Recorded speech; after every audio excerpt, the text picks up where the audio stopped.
This is The Wheel Weaves, a Wheel of Time podcast with no spoilers. Welcome, listeners. This podcast is safe for first-time readers because it's made by a first-time reader. I'm your host, Dani, and I'm the one who's taken on the task of reading through this 15-book mega-series. I'm joined by my co-host, Brett, and our guest co-host, Spencer, this episode, and they are acting as my tour guides on this journey. Before we get into the fun of this episode today, we want to thank and welcome Kaylee Osborne and Kate Strachan to the Wheel Weaves Patreon team. We're really excited to have your support, and we really want to thank you for your generous contributions.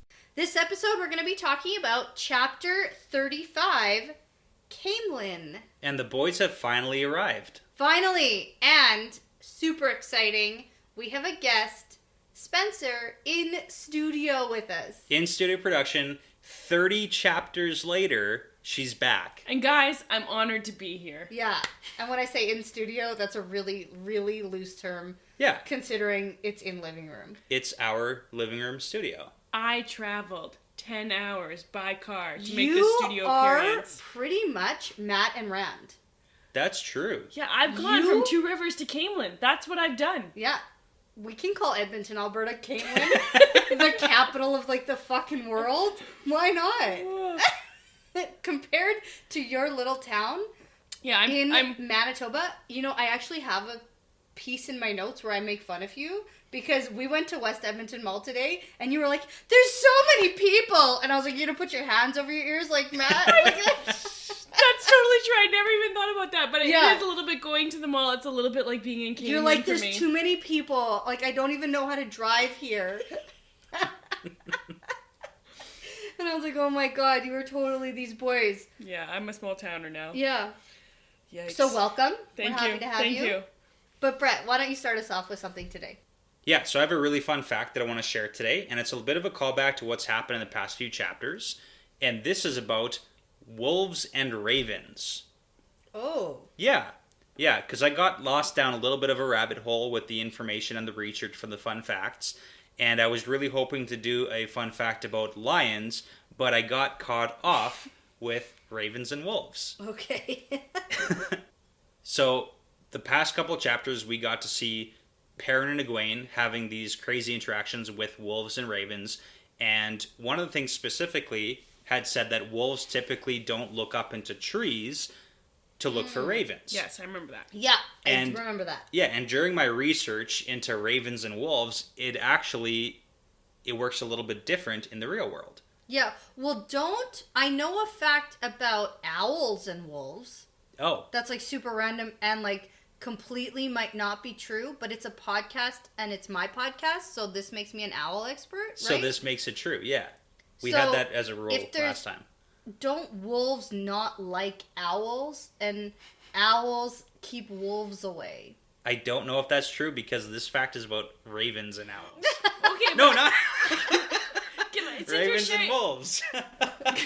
Guys, but can I share a fun fact about ravens? Sure. Ravens remember faces. Oh, they do, that's true. That's so scary. I freaking hate birds. And this series is totally not helping my fear of birds. Not only do ravens remember faces, but ravens can somehow communicate the faces they remember to other ravens. Ugh.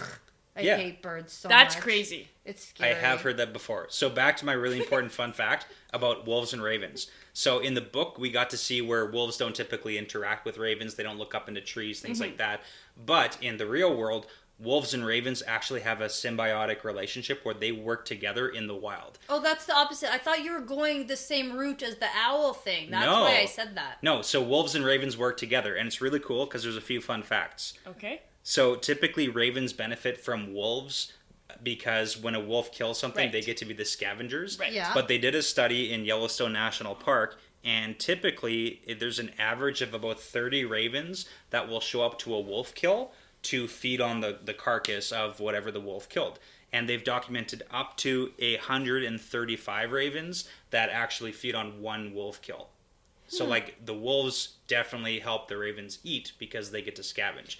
Last time when I was listening to the podcast about the ravens and Perrin and the crazy ravens, I was like, it's pretty emotional. It's pretty upsetting, that chapter. Yeah. And I was walking the dog because I listened to podcasts while I walked the dog. Sure. And then all of a sudden, dead raven on the ground, and I thought, maybe I'm an Aes Sedai. Maybe I inadvertently killed that raven because I was listening to a podcast about bad ravens. Whoa. So just so you know, just so your listeners know, channel, I might be able to channel the one power. And then I had a headache 3 days later. No way. Oh my gosh. No way. Insane. I'm just saying. Second fun fact about the wolves. So not only do ravens benefit from wolves, but wolves actually benefit from ravens because ravens circling overhead, it's actually been documented where wolves will look for ravens who are circling above so they can go and find the kills that have already, like, so they can go and scavenge from ravens. Oh. And it's also been documented where ravens will call to wolves for potential prey. So not even necessarily things that are already dead, but ravens will call out for things that could be hunted by the wolves so that they can both actually, like, hunt together.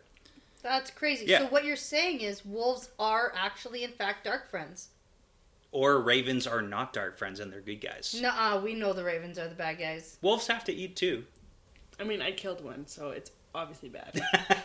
That's true. And then last really interesting part. Oh my god, there's more. Okay. And last fun fact about wolves and ravens, they have also been documented playing together in the wild. Well, they'll, like, dive bomb, like, the ravens will dive bomb the wolves and they'll, like, nip at each other and they'll play together. So they actually have a very, very, like, cohesive relationship. Weird. Yeah. Weird very animals. interesting. That Yeah. is interesting. Very Fun cool. fact, Brett. There you go. Wow. Hey folks, this is present day Danielle doing a little bit of editing, and I'm going to interrupt this podcast to bring you some news about how I was wrong. Turns out, owls like to play with wolves in the same way that ravens do. I just watched a video of an owl dive bombing really playfully with a couple wolves, going down, sort of pecking them, flying back up, and the wolves jumping after them, and it really looks like they're just having a really fun time. So, back to our podcast. Okay, so the picture for this chapter 35, it's actually a picture of a very regal lion. Oh, And- that's why Brett started researching lions. Yes. Got it. I got And- lost down the rabbit hole. Yeah, of the it actually internet, kind of reminds me of the Gryffindor. Ah. Oh, yeah. lion? Oh, yeah. No! Is that a Harry Potter reference? Oh my god, I think it might be. Yeah. You didn't want one. I know. Right away, Spencer said, maybe we can get through this podcast without a Harry Potter reference. And I went, I really don't think so. And then I asked the question about... Anyways, whatever. I'm fine. Okay, fine. Go get the shots. It's fine. Okay, so time lapse, back with our shots for our very early on in the evening Harry Potter shot. Excellent. It smells... Whoa, that is so bubblegummy. Yep. And I've picked out some fancy ones for us. So mine I'm going to talk about first because it's very special. Because you went to Las Vegas when we were quite young for a cheerleading competition, I think. That's absolutely And correct. you bought me this Las Vegas shot glass. So I like that. That's special. That's very nice. Well, okay. You're welcome. Yeah, thanks. This one is clearly from Madrid. So that is wonderful. Nice. The I hint meant- is that it says Madrid all over it. So I'm assuming you got this on your honeymoon? Yes. Okay. Well, no, it was a year after we got married. But yeah. it was your honeymoon. Yeah. Right. And Brett? And then mine is the most special. Why? Is yours the most? Well, it's because it's from a city that translates roughly to Whale's, A whale's vagina. Yeah, San Diego. Yeah, so I thought it That's was interesting because in my notes I actually have another Anchorman reference tonight. Oh, you do? I do. good. So, interesting. Cheers, everyone. Cheers.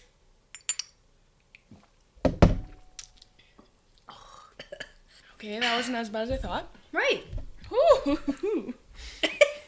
You sound like Tigger. All right. Pull my notes back up. All right.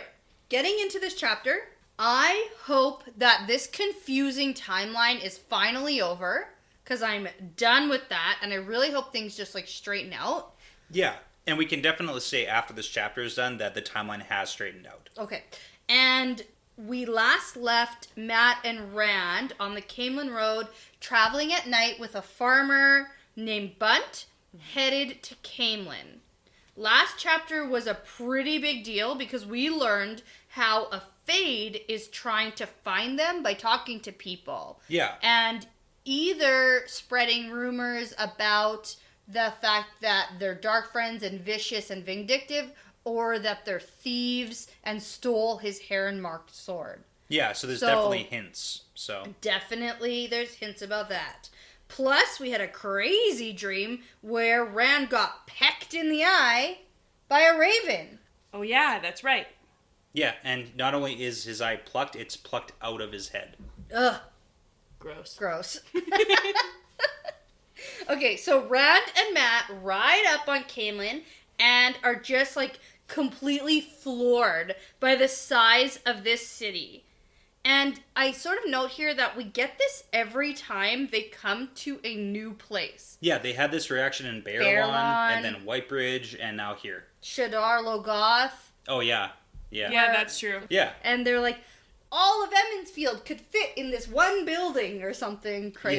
Yeah. And right, and now they say that this place could fill Whitebridge 20 times over without... Yeah, a blink. And this is where I put in my notes, where Spencer is coming to the big city of Edmonton, like, wide-eyed, and oh my goodness, I can't believe it. It's a little embarrassing, really. No, it's not. No, it's not. It's fine. You grew up in Winnipeg. You know, which is also not a big city. Right. Yeah. I know a city. Yeah. But no, what is the population of the pop? 5,000? Yeah. So Yeah. that's small. It's small.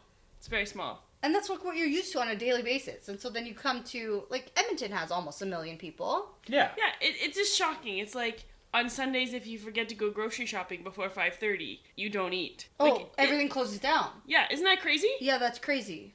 Yeah. Yeah. That's like, and it's shocking to move from a city to like that's how my world operates. So and we you often, totally I get it. sympathize I get with it. these guys. Yes. You get it. Because it's like Rand can't even speak.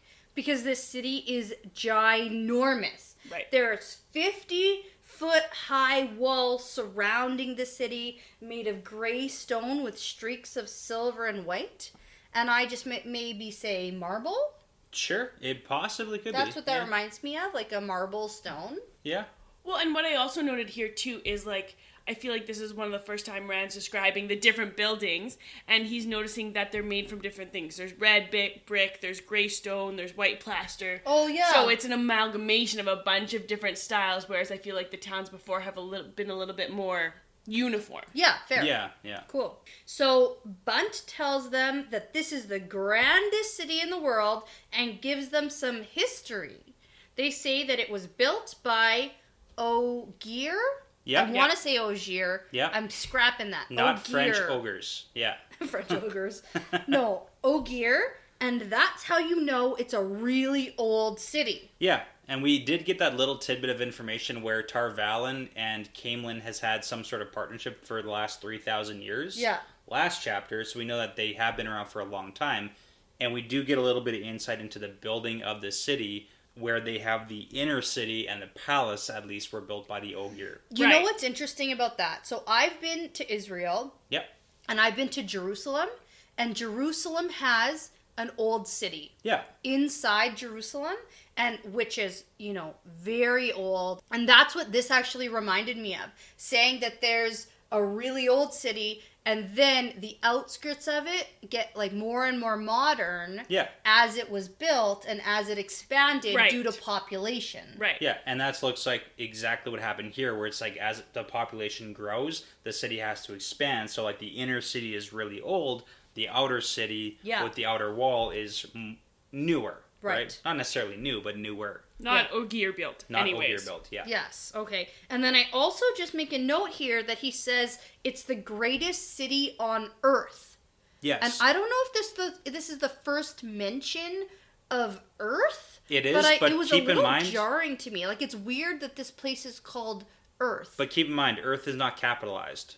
Yeah. The Earth is not like only... the ground. Yeah, It's just another word okay. for Earth. So it's not Earth as in capital E, Earth. Because like in the my planet. notes, I did capitalize E. That's what I'm used to. Because the way I think of the word Earth is Earth, the planet is capitalized. Yeah. And Earth as in ground is not Like capitalized. earthworms. Yeah. Except for Earthworm Jim. Is that capitalized? That's capitalized. Who's earthworm You Jim? don't know Who's Earthworm Jim? Oh my goodness. Okay. Yikes. Shocking. Yikes. Whoa. Yeah. Let's move on. Oh, you're not even going to explain it? Nope. You guys are the worst. He's an earthworm who basically wears a spacesuit. Yeah. Anyways, it's fine. It was a cartoon. It's great. You And a missed video it. game. No way. It was great. Okay.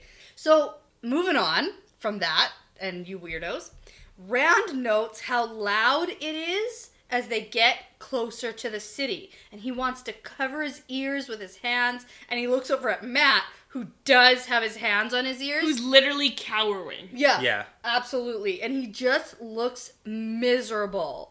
And then he demands Yeah, you noticed that. from Rand, how are we going to be able to trust anybody? How are we going to be able to hide? And Rand completely disagrees with this and tries to put just like a positive spin on it and says it's going to be so hard for anyone to find them in this crowd. They will just like have to blend in. And Rand is feeling so good and says that they might even find Moraine or Egwene or the rest of the crew here. But Matt is just being negative Nancy and says they're all dead. Dead as the Glee Man. I literally have in my notes, Matt is being a Debbie Downer. Oh. You have negative Nancy, I have Debbie Downer. That's what he is, man. And I just went, hey, man, watch it. That Glee Man's not dead. In my brain. I had sullen Susie, so... No, you didn't. You No, just I made didn't, that up. But I did have a question about Matt, because we did see the progression of Matt getting worse and worse. Yeah. But it seems like when there's fewer people around, Matt's a little okay. bit better. Yeah. So it's Both- people. The amount of people, yeah. Now, he gets Spencer, worse. you read this, but quite a while ago. You're already on like book 8 or something. I'm a little bit jealous because you started reading at the same time we did. Yeah, you guys got me really excited and I started reading again, and yeah, now I'm on book 8. Right. So it's been a little bit of time, and I know you read this chapter in preparation in for this. preparation, but you haven't read the chapters prior for a while. Well, this is true. So I feel like up until a point I've been listening to your podcast. So what was the last chapter you guys launched? It's just like... it's Shadows the one Waiting? It's the one where Rand 20. Rand or Explodes Matt the they side. explode the side of the world and they escape. Okay, so it's only like 2 behind. Yeah. September's been a rough month for us, and we've dipped into our stores, so we're only like 2 behind right now. So I'm close to caught up, but I have missed for sure. But you've definitely seen Matt being Yes. awful. The last chapter we had, most of the chapter was just Rand and Matt, and we actually did see some of Matt's former self coming out when he was helping take care of Rand. Oh yes, because Rand is a bit debilitated after the events of the chapter that I just listened to. Yes, exactly. Yeah, that's his like reaction.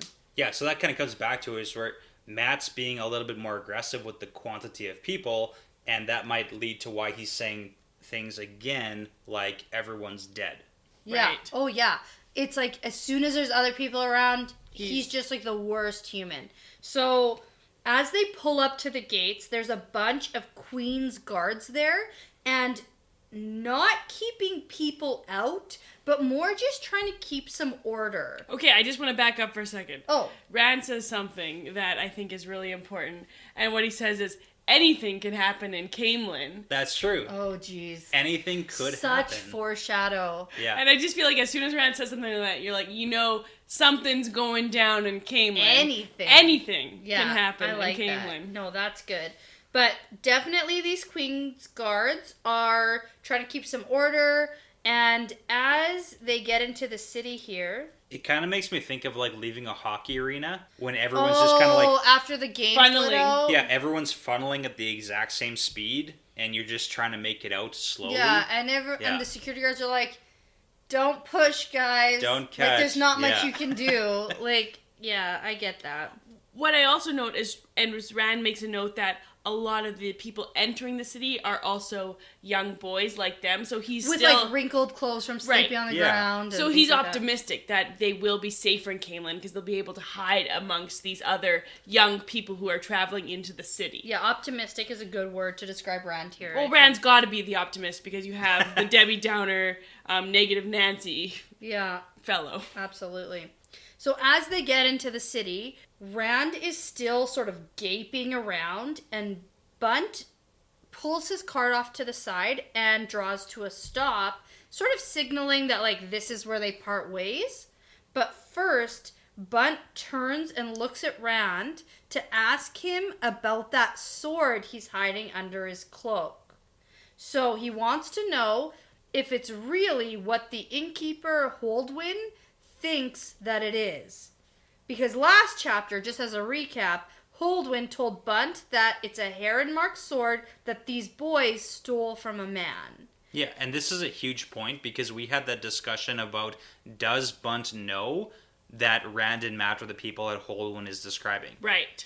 And right off the bat, I said no. Yeah, and now it's confirmed that 100%. He does know. Absolutely. He just hates Holdwyn so much. Which is kind of funny, because now, like, thinking back to how that chapter played out, Bunt knew exactly that these two boys were exactly the people that and he Holdwyn hates was looking Holdwyn for. so much that not only did he not turn them in, but he took them to Caemlyn. Yeah. So that he was so far away, so Holdwyn got no reward, and these boys are gone. Yeah. Now, what I like about this is Rand's response to the question. He's getting better at lying, and maybe not lying, but certainly telling partial truths. He doesn't even twitch. Yeah. Exactly. He's on the ball. He knows how to respond to this. He's going with the flow. He's got a system down now. Yeah, I write in my notes, he pretends he doesn't even know what he's talking about. But I also said, I don't think he's as smooth as he thinks he is. That's true. Like, in his Bunt does call him out pretty fast. Like, in his mind, I didn't even twitch. But inside his stomach is in knots. Right. Yeah. So, like, how do you not show that on your face? Yeah. That's my take on that anyway. Yeah. Fair enough. So Bunt says that he's not after any reward, and I think he's just sort of like looking out for these guys, or trying to anyway. I think these guys have gotten lucky with the people they've fallen in with. Tom, for example. Yes. Just these guys who might have had experience in their past and just want to help out a couple of farm boys who are very green. Yeah, and it's generally like the few and far between good people that they meet. Yeah. And the interesting part that you said about the fact, like, they do come across these good people, but it is very rarely. Like, it's circumstantially lucky that they ran into Bunt at the time they did, but if you think about the number of farms that they passed through with just terrible people... Yes, yeah, that's true. Right? They only came across, like, a handful of good people. Yeah. Well, and they've had a pretty rocky road up until this point. Yeah. Awful. Just awful. They're leaving Bunt. Yeah, and as Matt is getting down from the cart, Rand notices that he's like muttering under his breath and he sees huge dark circles under his eyes. But then I also note, like, Matt hasn't had a proper sleep in at least 2 full nights. Right, because he's been caring for Rand and... Well, he was caring for Rand, and then they also didn't really sleep. Yeah, because they had the night with a dark friend woman that, like, attacked them in the morning time, and they traveled the next day, and the then... whole day, right? And Yeah. that's when they're so tired, and Matt's acting like a 2-year-old, and when are we gonna get there? Yeah, and then Bunt picks them up at nighttime, and then they travel overnight, but Right. Matt doesn't really sleep on that Matt cart doesn't ride. sleep at all in the cart, and Rand sleeps almost the whole night, it seems. Yeah. Yeah, and the night before, because he had that fever. Yes, true. So Matt hasn't slept in, like, 2 nights. Yeah, I think that's going to be a problem. I think that's just going to add to his It's going suspicion. to amplify things, of Absolutely. course. I mean, it's like And- when I don't eat. And they're also really hungry. I was just going to say that. Yeah. They're also really hungry, too. Cause, I'm at my worst when I'm hungry and tired. yeah, me too. I think everyone is. I think that Brett can attest for both of us in that scenario. But Bunt calls Rand over and has some, I think, pretty good advice for him about hiding the sword. So he says that Rand should stop wearing it and basically get rid of it. and it's too much of a marker that people will use to identify him if they're looking for him, which they clearly are, and then Bunt sort of just takes off. Yeah. Well, I think this is further confirmation that Bunt is a good character at this point. I think so too. Right? It definitely gives us the two pieces, that one, that Bunt is a good person, and the second is that Rand's sword is extraordinary. Yes. Like, it is so outstanding that people will notice it, and Bunt, a regular farmer, can tell that a hair-on-mock sword is like a unique item. Yes. And even though he says get rid of it, and Rand thinks I can't do that, Of course he thinks that. it at least gives him the idea that maybe he should be hiding it better. Yeah. Which comes in later. Yes, of course. But right now, Mat and Rand are left in the road in Caemlyn and are not sure where to go next. And Mat demands, Again. what do we do now? And Rand is sure that Moraine will find them no matter where they are. And Rand has some doubts in his mind about the whole crew being there or even being alive. And in the writing, it says, they're alive. Egwene's alive. And I actually got excited here. And I thought that he was yelling this because he, saw her in the crowd or something. Oh, and that's why he's shouting? It was it threw me so off and then pissed me off, and I was pissed off for the rest of the chapter. Well, it's funny because you say that, and I'm thinking here, of course Rand cares about Egwene, but get over it. She doesn't love you. Move on. Oh. Yeah, because I immediately have, nope, wrong. Right. So, I don't know. I think that she does love him, though. I think that's a little harsh. Well, I mean... Min said that they love each other. Yeah, it's just platonic. not meant to be. I don't think it's platonic. I think Egwene loves him. Okay. It's not that way. I think that they're just destined for different paths. But I think they do love each other. I think she does love him. Yeah, but And not in the way he's thinking about. That's my whole point. I don't know, because when Egwene found Perrin at the gate of Shadar Logoth, she comes up on Perrin and goes, Rand? She's looking for Rand, and she's always concerned about Rand more than anyone else. I think she does have a love for Rand. To say that she doesn't love you, I'm just rebutting that. I think she loves him. Okay, but I don't think that's what I meant. I mean, she's not your love interest. You should care about all your friends. They're all equally important. That's all I'm trying to say here. Okay, but I do think they do have a special bond and connection. And Brett does this to me all the time, because you have to realize the limited knowledge I have. In my brain, they're like high school sweethearts and love each other. Yeah, but right? Rand's being a dick to her all the time when they were together before this. In Emmonsfield, maybe men are allowed to control their good wives and have opinions for them, and maybe that's why she wanted to get out of there. Maybe. So who knows what this actual situation was? It just annoys me. I agree. It is annoying. Okay, but something else, backwards. Oh, okay. What I thought something that was interesting is that they're in the city, and Rand mentions that he can't find the void.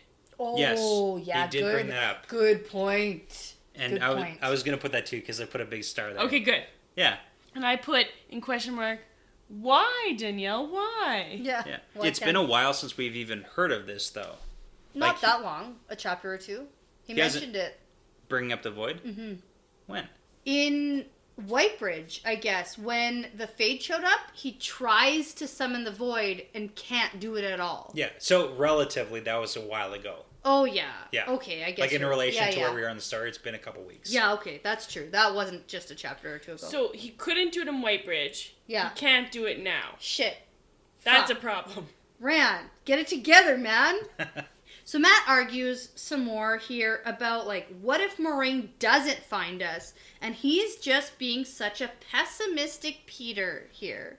Oh, another alliteration. I know, I wrote it in, and I just couldn't wait to share it since you guys are being so funny. But yeah, pessimistic Peter. That's the new one, because everything is bad news. And this is where Rand thinks to himself about seeking out... Now help me with this name. Elida. Yeah, we got to hear of this contingency plan last chapter. Yeah. So this is where he's just going to seek out, the Queen's Aes Sedai. And this is interesting, because we, at this point in the book, have some guesses that, you know, the boys might be channeling. And Yes, we know that's how true. certain Ajahs feel about channeling. Should we just be seeking out random Aes Sedai? Well, that's what Brett has, asked me in the past. Like, no. Right. I don't Bad think so at idea. all. And even Moraine says her sisters don't feel the same as she does. Right. And he goes, I'm just going to go to Tar Valon by myself. And even Perrin has said, we'll just go to Tar Valon by ourselves. But even what Perrin does, he knows for a fact that Elias they tried to gentle him. So even him, like, oh, we're going to go to Tar Valon. Nobody's that self-aware here, looking at themselves, being like, is this a good idea for me? They're just... that just kind of speaks to their inexperience in the world, though. Like, we have to understand, it's been less than a month since they've left Emond's Field, so they still don't know what's going on. Yes, fair. And their only experience with Aes Sedai is one Aes Sedai so far, so... Yep. Who's lovely? Well, yeah. That we know of so far. Yeah. I don't know if she's, like, gonna pull off her mask and be the Tar Valon witch that we keep hearing about, so... True. Or black. Oh, or black, who knows? Although she really opposes that dark one. It's all an act. Oh my goodness. Spoiler, Spencer. You didn't even say spoiler. Oh my goodness. Okay, but now is when they decide they need to go to the Queen's Blessing. And since they pulled up at Caemlyn, in my brain, I'm like, the Queen's Blessing, guys. Don't forget about the inn. Yeah. Go to the Queen's Blessing. Good they remembered. So they remembered, and that's the inn that Tom told them to go to once they got to Caemlyn. But Matt is having such a freaking hard time. He says, a cat rammed, they're everywhere. And he goes on about being homesick, about how they're never going to go home again, and we are just going to die. Here, so this is what I find really funny. Here in my notes, I'm like, Rand kind of needs to be Matt's cheerleader. He's trying to, like, coax him into, like, doing the right thing. And sometimes, Danielle, this is how I feel when we're trying to work out. I have to be like come on, we can do it. Let's go. Yeah, I'm really bad at working out. My leg hurts. Oh, I can't. This is hard. I feel like sometimes we have this Rand and Matt vibe. I mean, it's obviously not as serious, but... I can totally relate to this because in this situation, I'm bunt and I've already left. Yeah. Brett never works out with us. I mean, I'll take it. I'm often the cheerleader of the bunch. That's fine. Yeah, and that's okay. But, I mean, I'm okay being compared to Matt. I still think he's going to have a redemption at some point, but I'm also the negative one also, especially when it comes to working out. But I'm okay with being bunt. Yeah. He's out of here. Seems like a cool guy. But Rand has had enough, and he does his best to talk sense into Matt, and he talks to Matt into asking for directions, and off they go looking for the inn, which is actually pretty difficult, turns out. Yeah. I have a question before we move forward, though. Yeah. For Denny. So, good. Matt's interactions so far being in Caemlyn have been pretty poor, like on the level of despair. Yeah. So is this like regular Matt being in a new situation, or is this cursed Matt This trying is cursed Matt, 100%. So, do you think that Matt's like trying to bring Rand down to his level? I don't know if Matt has that higher level cognitive thinking. Okay. I don't think he's thinking anything. I think that he doesn't have a filter. I think Matt is just saying everything that's come into his brain, and everything in his brain is super freaking negative. Yeah, okay. So, yeah. No, I don't think that he's thinking, Rand needs to be as negative as I'm being. I don't think he has that cognitive function. Yeah, so not necessarily like intentional. No way. It's just like no filter. Yeah, this is how I'm feeling, and Rand needs to know. Okay. That's it, I think. Would you agree? Yeah, I think that's fair. That's fair analysis, certainly. All right. So they keep asking people directions to get to the Queen's Blessing. And we get a lot of emphasis about this city being so big and so strange. And a side note here about diversity. So diverse. Mm-hmm. Yeah. And, I've also heard that diversity is an old wooden ship. I did, but I don't know what that would have to do with this scene. I doubt they're concerned about a lack of an old wooden ship, Ron. That's a good Anchorman quote for you there. Thank you. Yeah. Oh. That's your second Anchorman quote for tonight's episode. We should do shots for Anchorman quotes. Please no. But this is just a note about diversity, about how there are all different skin tones and all people looking differently than Rand is used to seeing. Yeah, so many different cultures in one and big I just amalgamation. want to just bring full circle. We haven't talked a lot about casting. We haven't talked a lot about the reaction to the cast. We have expressed that we're very happy with the casting, and I've actually, for the most part, before the casting even started, I pictured a lot of these characters almost exactly as they were cast, so I'm very happy.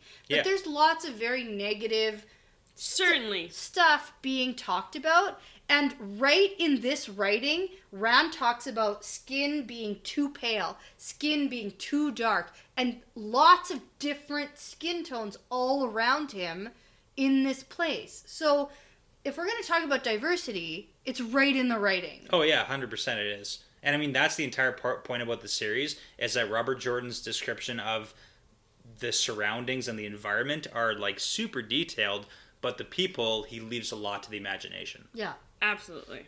Yeah, so I just wanted to just make note of that especially in this chapter, when Rand is seeing a bunch of people he's never seen before, it's from all over the place and everywhere. So I just wanted to round that out a little bit, just bring it kind of current. So we also find out here that white cloaks are in town. Oh, yes. So I guess there are a lot of white cloaks, or could it mean that the Bornhalds and Perrin and Egwene are here? Oh, okay. Dun, dun, dun. So that's a good question. Same White Cloak faction has already made it ahead of them? Maybe. That's what I'm hoping for anyway. So here's a thought then. So if the White Cloaks did in fact go down to the road south and then go to Caemlyn, does that mean that the White Cloak events we saw occurred before Rand and Mat? Or during. They would have had to get ahead of Rand and Mat at some point. Sure, they were traveling faster. Yeah. So that's the time-lapse thing. So do you think these White Cloaks are the same? I hope so. You hope so? Okay. I mean, I don't think... I mean, realistically, I think there are lots of groups of White Cloaks. That's not out of the realm of possibilities, but I sure am hoping. Okay. Of course. Yeah. All right, and then we move on to Rand thinking about how he needs to hide his sword, but he doesn't want to take it off, it's his last connection to Tam. And he also notices how the men in the city are carrying their swords, with a cord and string and cloth. Yeah, so here's a question. Did you notice the coloring on all the swords, or? No. Okay, what? So... So there's a couple important things to note here. So the first interaction they get that mentions color is when they're asking where the Queen's blessing is. They get stopped and they ask a broad-faced man, it says, and he responds, "Oh, the Queen's blessing, eh? You country boys, Queen's men?" And then it mentions specifically that he has a white cockade on his wide-brimmed hat, so a bunch of ribbons in a white coloring on his hat, and he wore a white armband on his coat sleeve. Yeah. An armband on his arm. Yeah. Yeah, so it's very specific in the coloring. And then Rand also notices later that a lot of the people who have swords, not specifically heron-marked swords, but a lot of none swords... None of them, I bet. Yeah. If I were to wager... None of them? None of them. So the swords are either wrapped in red cloth with white cord, or white cloth with red cord. Okay. So it's very specific in the coloring. And I did notice in the Fabricland. Yeah, Fabricland, yeah. In Caemlyn, Fabricland and Caemlyn. Yeah. I don't know, do they have Fabricland in the States and other places in the world? Or is that just Canadian? So if they don't, Fabricland is a place... It's self-explanatory. It sells fabric. You go and buy fabric. Okay, so at Fabricland... the white cloth is more expensive than the red cloth. Yes. And he at this particular store, anyways. Chooses that's what we know. red because it's less expensive. Cheaper. Yeah. So that would frugal like that. Well, and also they have no freaking money. That would also explain that the white cloth is in higher demand, which is why it's more expensive. Right. Yeah. So the red cloth. And so the guy he met before had the white cloth armband and everything. Yeah. Okay. Okay. Well, that's interesting. I'm glad you brought that up because I bet it's going to be important at some point. It definitely is, and we'll come back to it. Okay. Also, I'll note what I find interesting at this point is that Rand is noting that there's a lot of fights breaking out in the street. Oh, yeah. And they don't appear at his observation to be about anything necessarily specifically. Yeah, but there's like civil unrest. Right. Yeah. And there's also a lot of newcomers in the city, which I think probably could have... It definitely could, because we got to see on the road how a lot of the people weren't happy about, like, strangers traveling. Oh, yeah, like the farmers and the villagers. Yeah. Yeah, that's true. And then just a side note, in that explanation of things that Rand is seeing, Yeah. they see Sharan carts. Yeah. I think. Sedan carts. That's just my memory, because we're talking about things that they saw. And I had to look it up. Yeah, that's what... They, like, are carried in. Like, people of money. Joffrey and Marjorie traveled Yes, around in one. yes, in yes. Game of Thrones, yeah. It's like the little cart that they sit in, and then people, like carry pick it him up around. and put it on their shoulder. Yeah. Or something, and they're carried in. So they Yeah. have those, and one was, like, knocked over. And then or someone something. beat up the guy that was inside it. Yeah. That sounds, Fun stuff. It sounds funny. Yeah. It's like little things like that make me really excited for the TV show. And I really hope that they're going to include, just that background stuff to make it really interesting. Just like minor scenes that fans are going to catch. Yes. Yeah. Yeah, for sure. Well, that makes the whole thing more fun. Yeah, I agree. Okay, so they go into the fabric store, and Matt is pissed off about spending money on this, but Rand thinks it's necessary. Wait, Matt's pissed off? How out of character. Right? But no, he is thinking, we have very little money, we should be spending it on food, and why are we even bothering trying to go to this inn? But on the other hand, Dark Friends literally know about this Heron Mark sword. I know. Obviously, this is a priority. Oh yeah, and Rand is thinking straight and clear, and Matt is not. Right. Yeah. Matt is literally opposing anything anyone remotely says. So good on Rand for sticking with it, thinking that this is something that's going to happen, because he's not taking it off. He wouldn't or couldn't take it off. So at least he's disguising it like... Got daddy issues, we get it. Yeah, exactly. He does have daddy issues for sure. Like 100%. So they head into an empty alleyway so Rand can like fasten this cord and cloth to make his sword belt. And Matt keeps going on about how he hates all people and everything sucks. And he suggests that they should just like leave for Tar Valon right now. Like even go to Ilion. Let's go south. Like fuck it. If we can't go home, let's just go. So I do think that it is just sounding like it is cursed Matt talking over and over, saying like, despairing speech patterns. But I want to bring you back one more time. So the colorings for the types of cloth we get, there's another really big interaction here with the shopkeeper. Oh, okay. That's really hinting at the civil unrest that's happening in the city.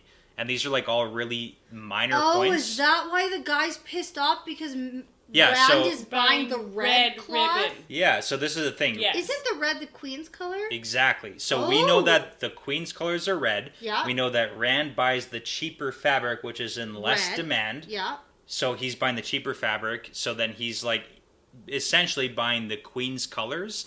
And then when the shopkeeper looks at him with disdain when he buys the red queen's colors and says, "Get along with your filthy business now," right? It can kind of point to the fact that there's civil unrest towards the queen and the queen's colors just by the coloring of the fabrics. And that's why the initial interaction... The whole filthy thing actually reminded me of like when people say the filthy Aes Sedai business. And Like, that's another major point, because Yeah. we know, again, from the interactions we see in a couple of pages here, that the queen is in support of the Aes Sedai, Yes. and the queen's guards are in support of the queen. Yeah. Well, So it all kind of ties a ribbon together. and it goes even further here because, in fact, the seller of the ribbon says, he threatens them saying he has a couple men out back who will take care of them even if the queen's guards won't. Yeah. Ooh. So it's almost as if there's two factions here. It's like the Yeah. white, and that's why the initial guy they met with the white Is it armband. like white cloaks? Maybe Not- because they hate Aes Sedai. They do. The fact that they're even strolling around Caemlyn,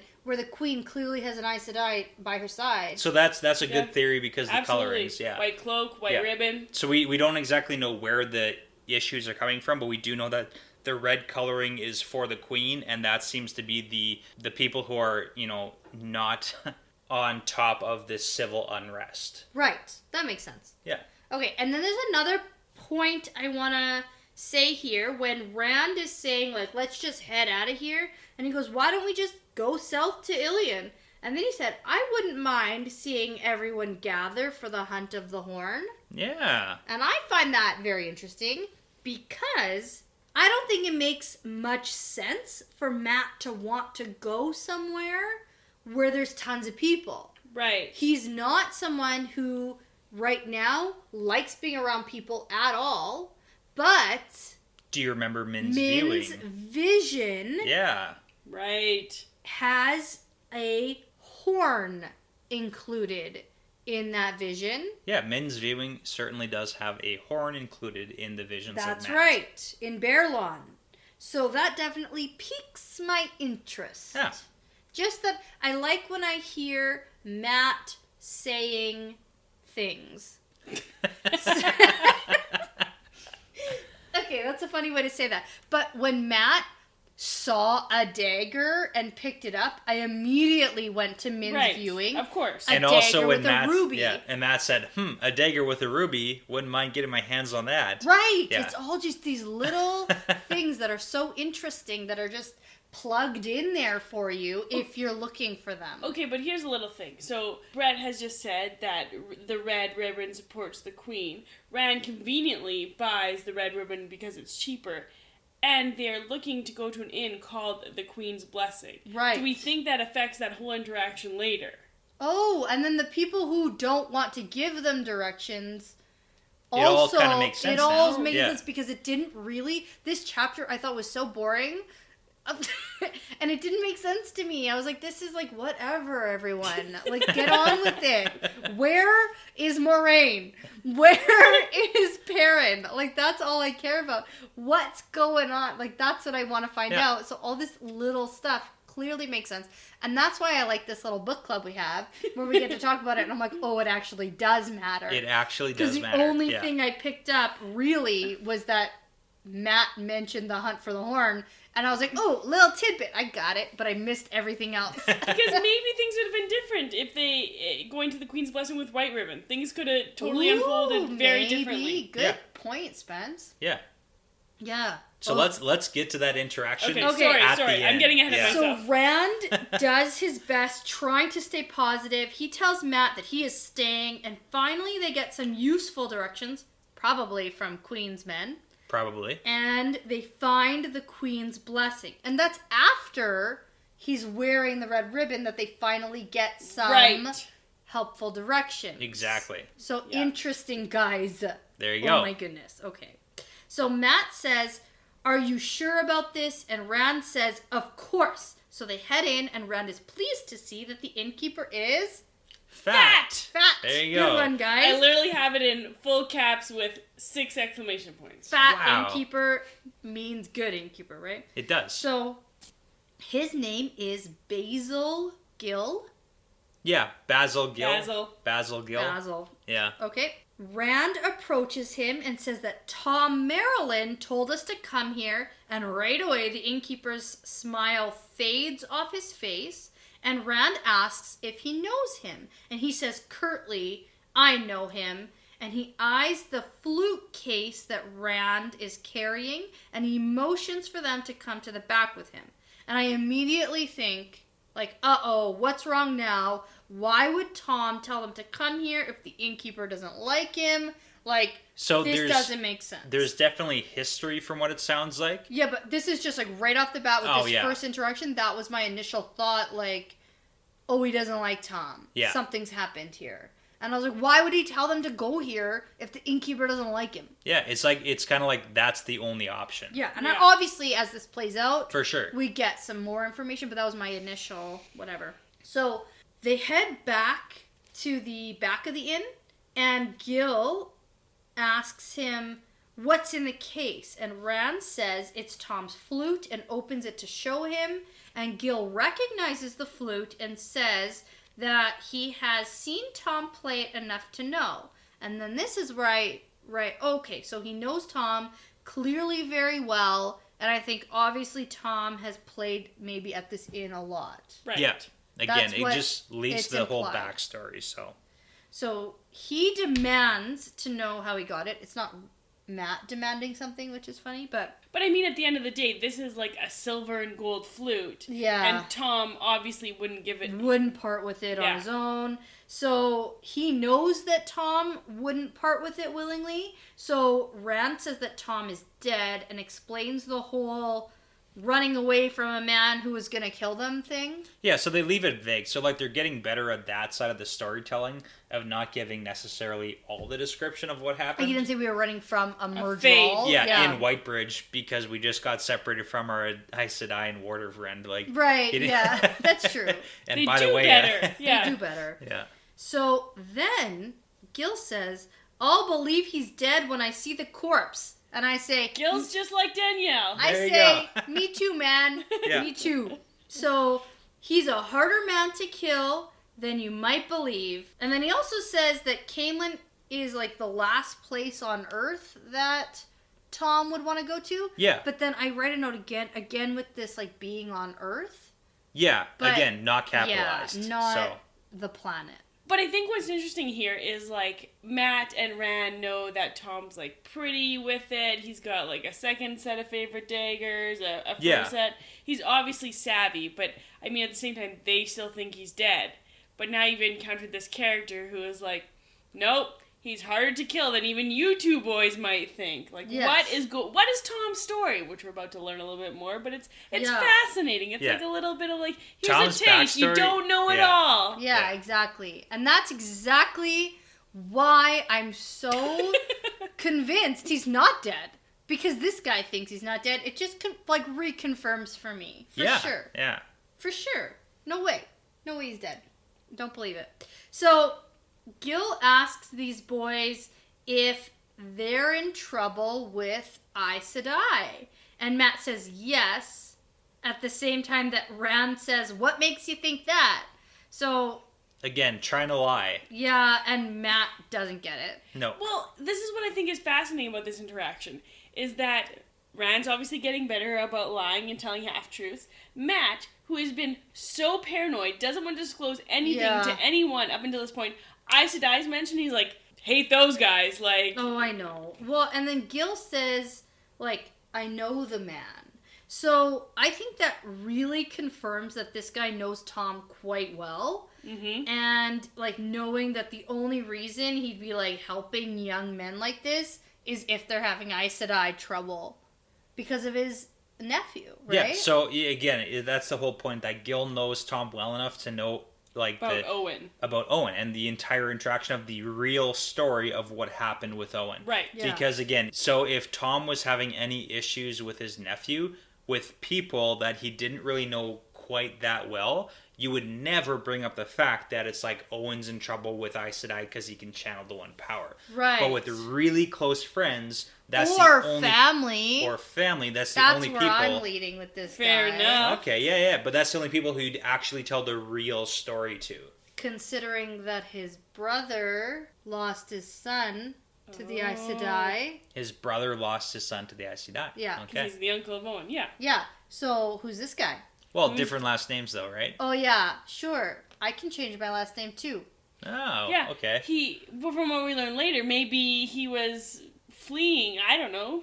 You Yeah. don't know. Ah, that's true. And you don't want to be associated with someone who's fleeing. That's true. So Okay. that's just Especially not if you're a Queens man. that's not even in my notes. That just came up right now in my brain. Yeah. So it is an impromptu prediction because I did get the sense that this guy was some kind of family. Okay. I think like close enough for Tom to trust, and whether it's not blood related or something, I think it might be, but like family. Yes. Yeah. Because he knows everything, which Yeah. we're gonna get into here. Oh, yeah. But Gil wants to make sure that these boys are not in like the Red Aja kind of trouble. Yeah.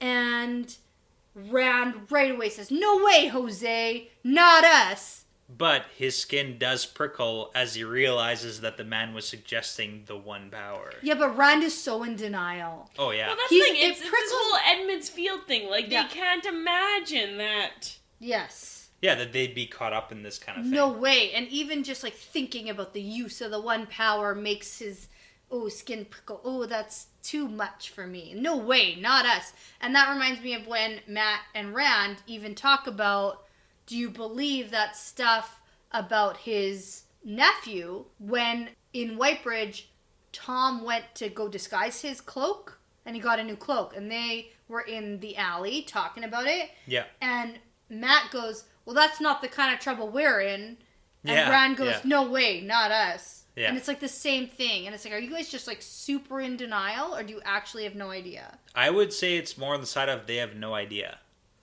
I have it in my notes and caps, they are dumb and not aware. No, okay, that'll do. Because I said this is funny because, like, not yet. Not yet. So, we'll see. But Gil says that for friends of Tom's, he will give them a bed and some food to eat too. And Rand is very surprised about this. And he gives Matt sort of like a quizzical look to like ask why. But I don't think Matt's picking up really on much right now. But again, it's interesting because the initial interaction with Tom, like as soon as Tom's name is brought up to Gil, it's like his face sinks. He gives him like a curt response to Tom's name, but then he's willing to give them room and board. Right. So.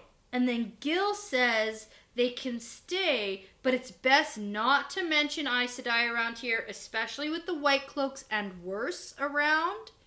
And then Matt says, for all I care, the Ravens can take every Aes Sedai straight to Shale Ghul. And I said, like, what the fuck, Matt? Right, like Matt hasn't spoken up about anything. Like, what the fuck? Like, it's one thing for maybe Perrin to say that. Like, we knew Perrin was super paranoid of Aes Sedai, and... But like, you know who really doesn't like Aes Sedai? more death. Right. Oh, that guy's still in my head, you know. Yeah. I know we haven't talked about him for a little bit because I was so disappointed. Yeah, it was only like last chapter. Yeah, 2 chapters ago. But, Yes, last chapter I listened to. yes. It was very funny. Thanks. I didn't find it funny. But yeah, that's exactly, Matt is so, he doesn't I talk don't to know anyone. if More Death doesn't like Aes Sedai. Do we know that? Yeah, well, remember when as soon as they brought up the fact that they were with Moiraine and Lan and Aes Sedai and going to Tar Valon, then Mordeath freaked out and was like, you didn't mention Tar Valon and Aes Sedai. Oh, right. Yeah, he, like, flips out on them. Yeah. And that's when he, like, blows up and disappears and is a weirdo. Yeah. So Right. Matt, who's not trusting anyone everywhere, suddenly has this outburst about Aes Sedai. It's pretty shocking. Yeah, it's weird. I wrote, like, what the fuck, Yeah, Matt? it's crazy. So It's not just a little outburst. It's like, you can take them No. all to Shale Ghul. Like, get it's to like, Shale Ghul, specifically. yeah, That's basically saying, like, someone can go to hell. burn in hell. And then right away, though, Gil says, watch your tongue. And he goes on about how it's just like bad news bears to mention Aes Sedai around here because of everything that's going on. Plus, you shouldn't mention Tom's name either. Some of the guards have long memories, and so does the queen. Yeah, so let's back Whoa. up there, because you jumped a little too Oh, fast I did? there. Oh, okay. Yeah, so the whole point about bringing up Aes Sedai is bad. It's a twofold bad situation. First fold is because if you bring up Aes Sedai as a bad thing, that's bad because anyone who supports the queen supports Aes Sedai, because the queen supports Elaida. Yeah. So if you talk shit about Aes Sedai, people who support the queen aren't going to be a fan of that. On the flip side, which is the second fold, if you speak well of Aes Sedai, then you're going to bring the wrath of the White Cloaks and anyone who's, dressing in white and opposing the queen's colors right now. So I think what's interesting here is we learned that Gil is a good Queen's man. We learned that he supports Elaida. We also learned that the guards support the queen. And he doesn't think that Aes Sedai are to blame for everything that's gone wrong. Right. Okay. That's fair. Yeah, and that's a huge part because there's a lot of people who just think Aes Sedai are the worst. Yeah. Right. Well, and that's pretty much why he says just don't mention. Don't He talk supports about it. them, but he doesn't talk about it. Yes. Like, it's just easier not to talk about it. Yeah. And so... Because he's afraid that could change. People could flip at any moment. Yeah, absolutely. And so when he says you shouldn't mention Tom's name either, some of the guards have long memories and so does the queen. Yeah, And what? I That's said, bombshell. Oh, what? I literally have it. Oh! Yeah. And I remember that whole, like, he used to be a court bard speech Oh, yeah. from Emmonsfield. This was and an important I went, note. But, like, wow, I didn't know it was, like, the fucking queen. It was legit. So this was really big because also at the introduction there with Gil brings up the fact that Tom's flute, there probably isn't two like it outside of a royal court. So that was our first hint. Ooh, royal. Yeah, that was the first hint that Tom had like a royal court Yeah, he background. plays a gold flute. But Well, then it's gold and also, silver, yeah. Yeah. and also Tom's interaction with Moraine when they first meet. Tom introduces himself as a simple gleeman, nothing more, and Moraine says, and I'm just simply Moraine. Yeah. So they're both clearly trying to hide like their They're backgrounds downplaying. by saying, hey, I'm just a gleeman and I'm just Moraine. Yeah. We know for a fact Moraine is much more than that. And we know now that Tom's much more than that. So I remember in that chapter when you said, do you think that they know each other personally? I did like ask Tom that. And Moraine, and I said, no, I don't think so. And I said, there could be like their secret best friends or their secret, mortal enemies. But I think that they just know of each other's positions. And I think that's what I said back then. Like, I can't really remember. But anyways, I just think it's interesting that in like chapter 4 of this book, we're already introduced to the intricacies and the very interwoven nuances. Yeah, of the backstories of the backstories of these characters. Yeah, B-class characters in the series like, here. Interesting. Well, and I think what's fascinating, if you rewind to chapter 4, I remember listening to your podcast at that point. Oh, and, yeah. And you had a pretty hard hate on for Tom and his Oh, ego yeah. specifically. Well, I didn't like Tom because of how shifty and shady. And he thought he was so much better than everyone. Right, it's his ego. So if you remember the specific line Tom introduced himself, what was? He said, I was once a court bard and am now risen to the exalted rank of Master Gleeman. So he's talking about himself as getting basically a demotion. Yeah. So he and used to be... I remember you talked to me about that, and Yeah. it went right over my head, because I didn't even know what the heck you were talking about.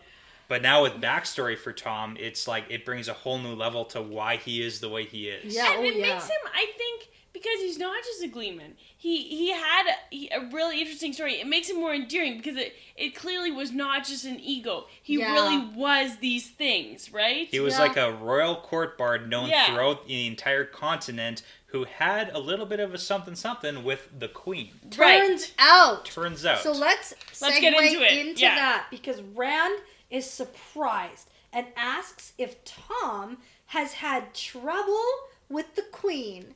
And this is the point in my notes where I write, Brett, take it away. Because I know this is your favorite. Yeah, I love the history of the book because it is so interwoven. And it's really, really important to the backstory. Shed some light on this for us. Yeah, so we do get the fact that Tom, in fact, wasn't the Wandering Gleeman. Gil goes into the whole story about how, it's pretty common knowledge here in Caemlyn about Tom. So that's a big point that he brought up about a lot of the guards have long memories too. So this is something that happened fairly recently. So we got a little bit of a backstory previously about Andor's history, about when the previous Queen Tigraine went missing. Right? So we got that whole backstory about Tigraine going missing, Luke dying in the Blight, and then there was a big succession war. And that's when Morghese came into power because she was fighting for the throne. And that's when Terengale, who was the ex-husband of this Tigraine, he basically hooked up with Morghese so that he could be the... He could just continue being the guy in power with the queen. Yeah, like the husband of the woman in power, basically. So then we get to understand that the entire point about Terengale, Damodred, so when he died... That's when the trouble with Owen started, roughly. And apparently Tom was closer to the queen than was necessarily appropriate because Terengale had just died, so Morghese is a new widow, and then Tom kind of rolls up into her, private quarters, and he's so charming. Yeah. He's a court bard, and he's got the moves. You kind of have to assume that he's been a royal court bard for a while, probably while Terengale was... Morghese's husband as well. Ooh. Ooh, scandal. Right? It's not like he just came out of nowhere. He has to have a history to be known throughout the land as this royal court bard. Yep. But she's young widow, Tom's in his prime, so Gil says, you know what, a queen can do whatever she wants. Yeah. And also understand the fact that Morgase is a queen, even if she's a new widow, that marriage to Tarangale was probably more political than anything. Yes. Right? Political marriage. Fair, So that's fair. not a romantic connection necessarily, not like she might be heartbroken. Well, no, and it didn't sound like, and Tarangale sort of like set that up for himself. It sounds like it does, like yeah. He positioned himself politically. Absolutely. Yeah, and it's like if Tarangale Damodred came from like a strong house or whatever you want to call it, so Tom might have been a romantic sort of affair. Be like a side. Yeah, she was looking for romance at this time because her marriage maybe didn't provide it. Right, and then he died. So and then he died. And she was a young, beautiful widow. Yeah. And then Tom comes in. And then this is where the interesting part about Tom's past comes into play then. So Morgase apparently has always had a temper, so she's just a little bit angry. Well, she's a woman who's used to having, like, control. So... Yeah. Like, I get it. So when Tom takes off on her, so apparently this trouble with Owen comes up. Tom doesn't say anything and he leaves. And this is the only thing I have in my notes for this thing. I wrote... Tom ghosted the queen? Oh, yeah. Yikes. You don't You don't ghost to the queen, man. And you don't ghost the queen to go get involved in Aes Sedai business when the queen has an Aes Sedai advisor. Exactly. Yeah. Not a good idea. No, that was bad news. So then we know that this entire thing with Owen came down, and that's where a lot of Tom's resentment towards Aes Sedai comes in, where he says, well, they didn't kill him, but they pretty much did. Yes. So then when Tom comes back... They made him want to be dead. Yeah, so then when Tom comes back to Caemlyn, that's when Elaida and Morgase basically team up on Tom, and there's a huge blow-up between the three of them, I'll say, because Elaida doesn't like the fact that Tom is getting involved in Aes Sedai business. He's meddling where he shouldn't be meddling. And Morgase doesn't like the fact that he took off on her without saying anything. Ghosted her. And then Tom left Caemlyn, it says, half a step ahead of prison, or maybe even the headsman's axe. So he barely got out of Caemlyn before the queen. Alive, yeah. Yeah, and then Morgase sent Gareth Bryn, the Captain General of the Queen's Guard, to go and capture Tom, and apparently that didn't work out so well for Bryn. Right. So he's probably not too happy either. Didn't get his man. Tom is elusive. Yeah, and that brings back the whole point about a lot of the Queen's Guards have long memories, so this probably didn't happen that long ago. Well, it didn't make him feel very good, I bet, that Queen's Guard who went out to go capture someone for his queen, and he couldn't. Well, also, and I know you are really hoping that Tom is still alive, the Queen's Guard couldn't catch him. Tom evaded all of the Queen's Guard. He's pretty slippery. harder to kill than you might think. Yeah. I am so, I've never once for a second thought that Tom died. So... Yeah, you've been pretty adamant about that. Oh, yeah, 100%. I will throw my own funeral in this house for Tom if it turns out he was actually dead. I don't buy it. I don't believe it. She's throwing a fictional funeral. We'll have it up back. It'll be good. Yeah. So this brings back the really important point. So with this little tie together about the history of Andor, because that's kind of the main point about, and we've talked about this before, where the last 3 pages of a lot of chapters, we get a huge amount of information all at once. Yes. So we got a lot of information about the history of Andor. So we have Tigrian as queen, who disappeared with no daughter heir, which is why there was no one to succeed her on the throne for Caemlyn. And then we know that Morgase was going to come into that mix, and then Tarangale, who is Tigrian's husband, positioned himself to go with Morgase, and they had 2 children, Elaine and Gawain, which we heard about last chapter. And those are names I recognize, so I was excited. Yeah. So we also know that Tarangale from last chapter was the one who brought Cairhien into the plotting and the, And that's what happened with that whole war 20 years ago. And that's what happened with the war right? 20 years ago, where Cairhien ended up having Lawman chop down the tree, which prompted the Aiel to come over the Dragon Wall. Oh my gosh. Which caused them to fight that big war that went from Cairhien to Tar Valon, where they were right around On near Dragon Dragonmount, Mountain. There was where a Rand was baby. born. Oh my Yeah. gosh. Holy smokes. It's all coming together. And then we also know that around that time, that's when Tom's nephew, Owen, started to be able to channel. So then Tom bounced, and then he came back, and then he left again. But the big question I was going to ask is that with Tom specifically in this chapter, we got to know that he was a royal court bard known throughout the continent. So that brings back the question of when Moiraine and Tom met each other, we know that Moiraine is an Aes Sedai. She's got Elida as a sister who's very close with Morgase, who, had shenanigans with Tom. So that comes back to Tom and Moraine's interaction when they first met being very veiled, very threatening to each other. Yeah. Do Tom and Moiraine know each other? Know each other personally. Seeming like... Maybe. There's a lot of little things that might make it seem like Tom's played in a lot of courts before in a royal and you know courts. what's funny? I think it was in a question and answer bonus episode that we did when people were asking us to ship characters. Yeah. And I think I shipped Tom and Moiraine because they seem to hate each other so much, and I think that would be funny. But here's the question. What do you mean shipped? Like a relationship. Oh, sorry. I was imagining them on a ship together. Sorry, Spence, you're too old, turns out. Yeah. That's the I also slang. don't think people say that anymore. I was like, did you I put don't them know. stranded on a ship together because you think they hated each other? No, ship means like you put them in a relationship. We also together. don't have a lot of evidence that they hate each other because we did get... No, which is why we got just sort of evidence put that them they together. don't hate each other because they did threaten each other when they first met. And but Moiraine gleefully laughed. At Moiraine had that something. gleeful laughter when Tom is Bedazzled her with daggers. when on he's his like flipping fingers. the dagger between his bedazzled fingers. him. Yeah.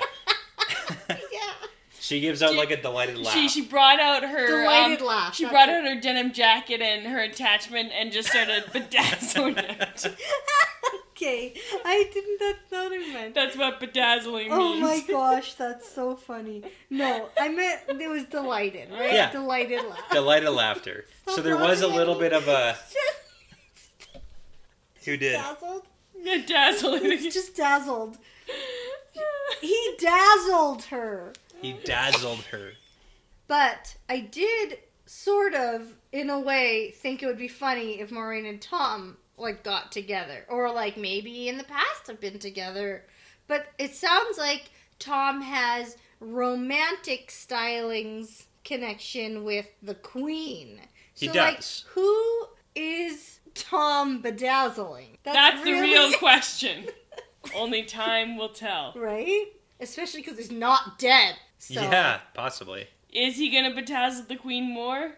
We don't know. who knows? Maybe. Yeah, so that also kind of leads to the question of Tom giving the advice of going back to Caemlyn, and Tom the entire time knew they were going to come into Caemlyn, and he didn't bring it up at all that he's kind of got a bounty on his really head. think he was gonna bounce before they got to Caemlyn. Or I really don't think Tom was ever planning. That's the other thing I wanted to talk about, because I don't think that Tom was ever actually planning on crossing the gate, getting to Caemlyn. But here's the thing. Okay, sure, I hear what you're saying. Yep.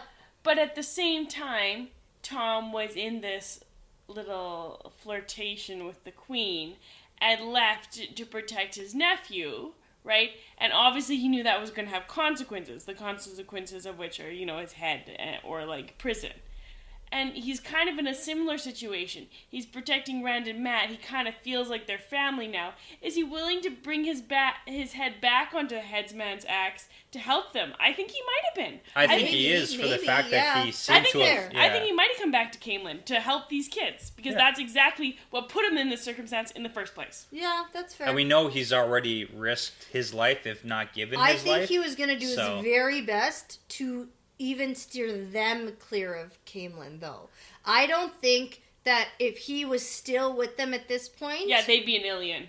Yeah, I think so. I don't think they would have made it to Caemlyn. I think he would have done all he could to stop himself from having to go to Caemlyn. Yeah, that's fair. It doesn't seem like a safe place specifically for him. No. And he's not the kind of guy who's going to not, showboat around the city. And he doesn't trust Aes Sedai at the best of times, so why would he want to meet up with Moiraine and Caemlyn? Yeah. Certainly. Fair. Yeah. Oh So, my I mean, goodness. prediction time with the whole Rand and Matt possibly wanting to go talk to Elida, Ugh. and Elida knows Tom, Ugh. and Morghese knows Tom, and Rand and Matt are only here because of Tom, really. So, do you have any predictions about what's going to happen next to these boys? Yeah, so my prediction about Caemlyn stays Also, the same. plus the White Cloaks, we know that there are some White Cloaks in town. Ooh, white cloaks. So you gotta Okay. mix all those things together. Okay, so my prediction about Caemlyn is staying the same.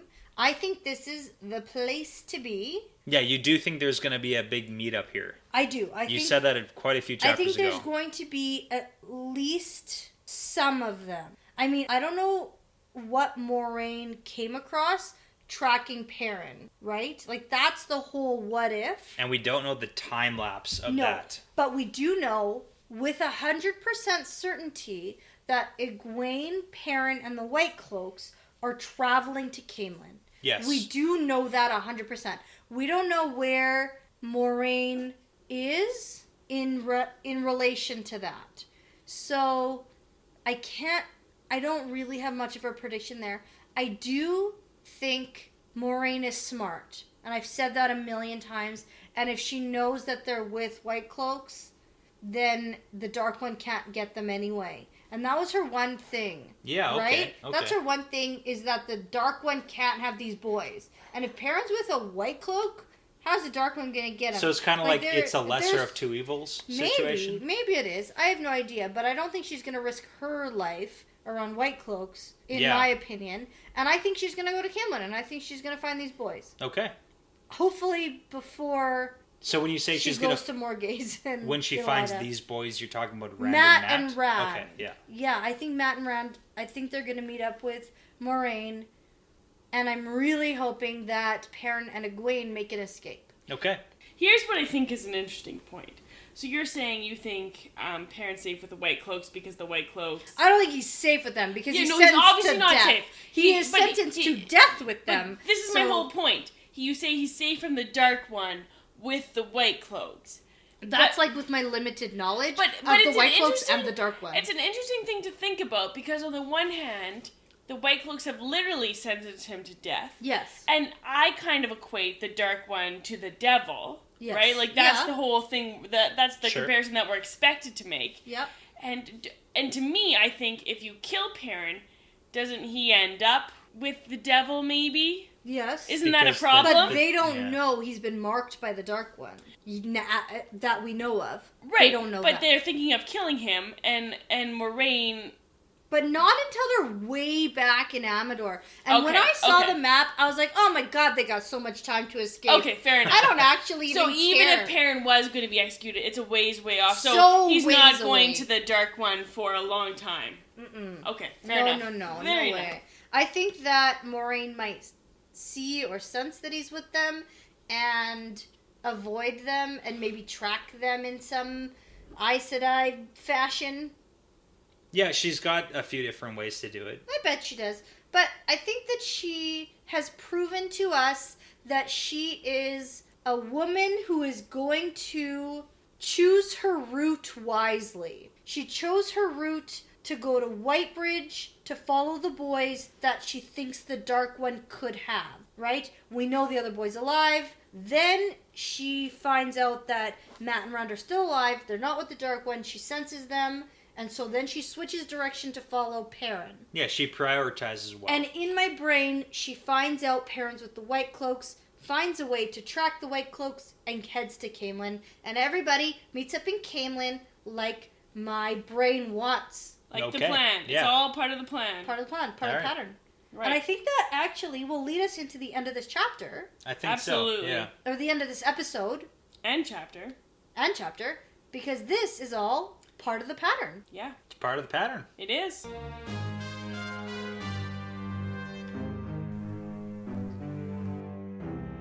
Thanks for listening to this episode of The Wheel Weaves. If you're interested in bonus content, cool stickers, shoutouts, access to exclusive insider looks, and to support us making great content, you can head over to patreon.com/thewheelweavespodcast. You can find us on social media where we love interacting with our listeners. We're on Twitter at The Wheel Weaves Podcast and on Instagram at The Wheel Weaves Podcast. You can also join the conversation on our Discord channel. There is a channel for no spoilers that I have access to, and we also have a spoilers channel that Brett controls, so fun for everybody. There will be a link on Twitter and also over on our Patreon page. You can check that out. Please feel free to rate, comment, and subscribe. This really does make a huge difference. Plus, if you want to tell a friend about us, maybe someone who is just getting into the book series for the first time, or other longtime fans who you think would enjoy us, word of mouth is the best way for us to reach new listeners, and we would take it as a really huge compliment. Thanks, as always, to audionautics.com for the music, and thanks to you awesome listeners.